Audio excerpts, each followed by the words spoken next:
नमस्कार दोस्तों, स्वागत है आपका एकेडमिक स्पेस चैनल पर। जैसा कि आप सभी को पता ही है कि ग्रुप डी और एनटीपीसी की एग्जाम्स की डेट आ चुकी है।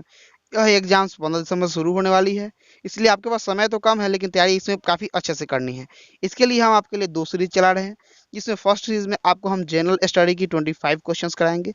उसमें हम प्रत्येक क्वेश्चन से आपको फैक्ट्स भी बताएंगे, जिससे कि आपको मिनिमम प्रत्येक वीडियो से 50 से 60 क्वेश्चन तो कवर हो ही जाएंगे, और इससे आपकी तैयारी बेहतरीन भी हो सकती है। और यहाँ हम ग्रुप डी के लिए स्पेशल जनरल साइंस के 150 क्वेश्चंस कराएंगे। इससे आपकी जनरल स्टडी और जनरल साइंस दोनों ही काफ़ी मजबूत हो जाएंगे, और आप परीक्षा में अच्छी स्कोर कर पाएंगे। इसके लिए आपको हमारे साथ रहना पड़ेगा और तैयारी अच्छे से करनी पड़ेगी, तभी आपकी स्कोर अच्छी हो पाएगी। तो चलिए चलते हैं क्वेश्चंस की ओर। देखते हैं पहला क्वेश्चन। लंबे समय तक कठोर शारीरिक कार्य के पश्चात मांसपेशियों में थकान अनुभव होने का क्या कारण है? ग्लूकोज का अवक्षय। ग्लूकोज के अवक्षय के कारण हम अधिक समय तक काम करने के पश्चात थक जाते हैं। अपेक्षिकता का विशिष्ट सिद्धांत किसने दिया है? आइंस्टाइन ने अपेक्षिकता का सिद्धांत दिया है। अश्रु गैस का रासायनिक नाम क्या है? अश्रु गैस का रासायनिक नाम क्लोरोएसिटोफिनोन है।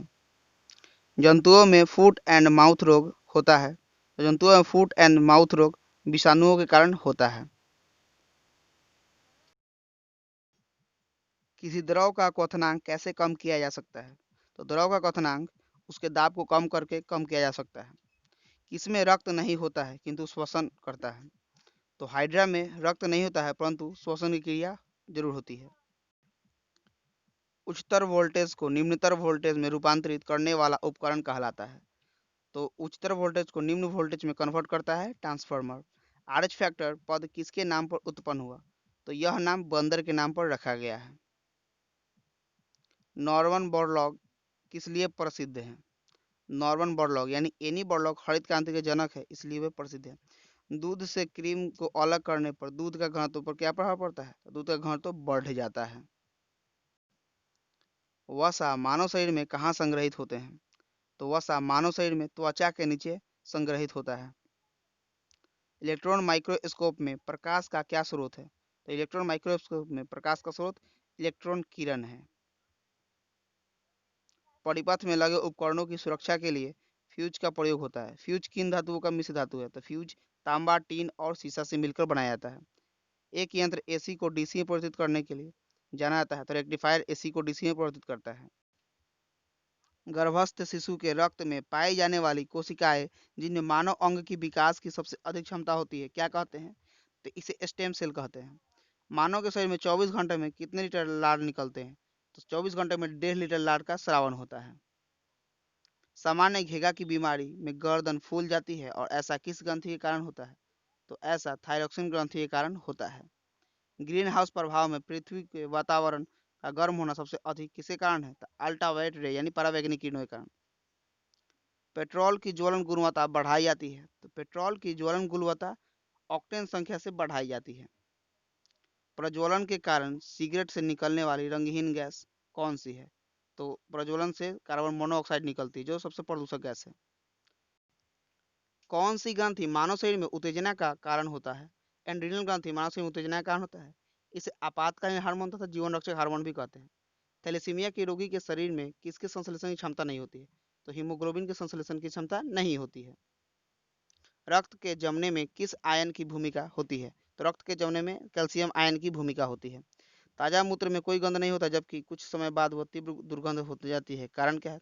तो बैक्टीरिया यूरिया को अमोनिया में परिवर्तित करता है, जिससे गंध आने लगती है। लाल रक्त कणिकाओं में निर्माण के लिए किसकी उपस्थिति आवश्यक है? तो आरबीसी में निर्माण के लिए फॉलिक अम्ल की उपस्थिति का अनिवार्य है। मछलियों के यकृत तेल में किसकी प्रचुरता होती है? तो मछली के यकृत में विटामिन डी की प्रचुरता होती है। रोगों के संचरण के लिए उत्तरदायी कीटों को क्या कहते हैं? वेक्टर कहा जाता है। हाइड्रोपोनिक्स किसे कहते हैं? तो हाइड्रोपोनिक्स जलीय माध्यम में उगने वाले पौधे को कहा जाता है, अर्थात जल में उगने वाले पौधे को हाइड्रोपोनिक्स कहते हैं। वर्गीकरण की आधारीय इकाई होती है, तो वर्गीकरण की आधारीय इकाई जाति होती है, इसे स्पेसीज कहते हैं। वर्गीकरण का जनक कैरलस लिनियस को कहा जाता है। केंचुआ की कितनी आंखें होती है? तो केंचुआ की नेत्र यानी आंखें नहीं होती है। रुधिर वर्ग ओ धारण करने वाले व्यक्तियों में कौन सा प्रोटीन पदार्थ नहीं पाया जाता है? तो रुधिर वर्ग में ओ धारण करने वाले व्यक्तियों में एंटीजन नहीं पाया जाता है। संसार में सबसे लंबा वृक्ष कौन सा है? तो सिकोया का वृक्ष सबसे लंबा वृक्ष है। नारियल का कौन सा भाग उपयोग हम खाने में करते हैं? तो भ्रूण पोष का उपयोग खाने में किया जाता है। अंतरिक्ष यान के केबिन में कौन सा पादप उगाकर अंतरिक्ष यात्री प्रोटीन युक्त भोजन, जल एवं ऑक्सीजन प्राप्त करते हैं? तो कोरेला शैवाल के पौधा। बिना सल्क वाली मछली कौन सी है? तो बिना सल्क वाली मछली होती है कैटफिश, इसमें सल्क नहीं पाया जाता है। हमारे सौर मंडल में सबसे बड़ा ग्रह कौन सा है? तो सौर मंडल का सबसे बड़ा ग्रह बृहस्पति ग्रह है और सबसे अधिक उपग्रह अब शनि के पास है। मानव में रुधिर की रचना किसके द्वारा की जाती है? तो मानव में रुधिर की रचना अस्थिमज्जा यानी अस्थिमज्जा में रक्त का निर्माण होता है और पलिया में रक्त का विघटन होता है। सभी जैविक वातावरणीय प्रक्रिया में विभिन्न जलवायु तथा मौसमी दशाएं किस परत में उत्पन्न होती है? तो क्षोभ मंडल में यह उत्पन्न होती है।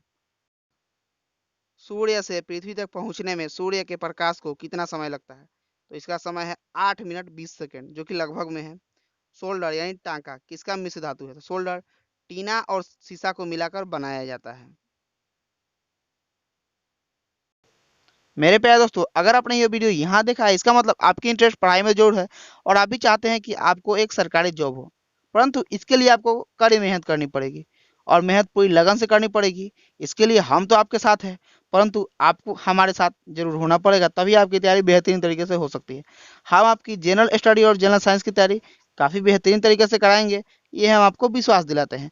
और एक बात, अगर आप जनरल स्टडी की तैयारी काफ़ी बेहतरीन तरीके से करना चाहते हैं तो जाइए प्लेलिस्ट में, वहाँ पे आपको जनरल स्टडी की काफ़ी सारी वीडियोस मिलेंगी जो पूरी फैक्ट्स के साथ हैं, जिससे कि आपकी जनरल स्टडी तैयारी काफ़ी बेहतरीन हो सकती है। अगर आप चाहते हैं कि हमें सपोर्ट करें, हमारी हेल्प करें, तो हमारे एक किसी भी वीडियो को अपने फ्रेंड के पास शेयर करें और उन्हें कहे उस वीडियो को देखें। और ये मत कहे कि वो सब्सक्राइब करें या हमसे जुड़े, यह हमारे मेहनत पर डिपेंड करता है। अगर उन्हें अच्छा लगेगा तो हमसे ज़रूर जुड़ेंगे। बस आपसे हमारी ये छोटी सी रिक्वेस्ट है, आप हमारी हेल्प करना चाहते हैं तो ये हेल्प जरूर करें। चलिए बढ़ते हैं क्वेश्चंस की ओर। किस गैस को प्राणवायु कहा जाता है?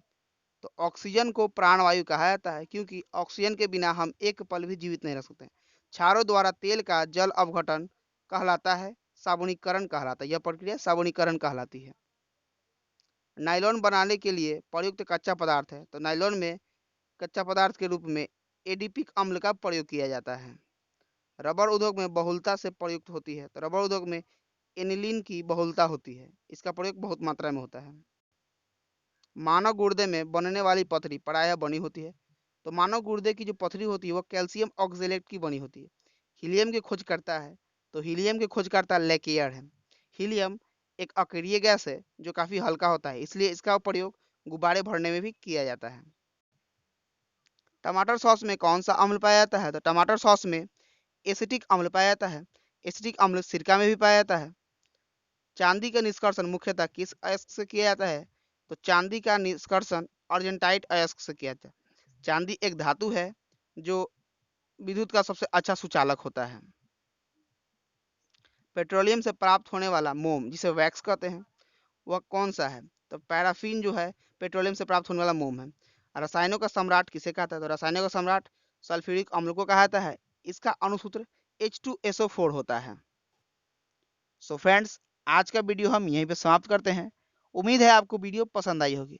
अगर वीडियो अच्छी लगी है तो हमें कमेंट कर बताएं और एक लाइक ज़रूर करें।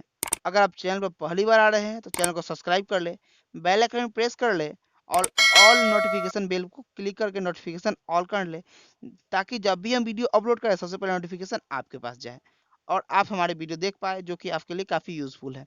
और एक बात, अगर हमसे वीडियो में किसी प्रकार कोई गलती हुई है तो प्लीज़ हमें माफ़ करें और हमारे गलती को सुधार करने के लिए हमें कमेंट कर बताएं, ताकि हम अपनी गलती की सुधार कर सकें और आपको अच्छी चीज़ें प्रोवाइड कर सकें। मिलते हैं अगले वीडियो में। जय हिंद, जय भारत।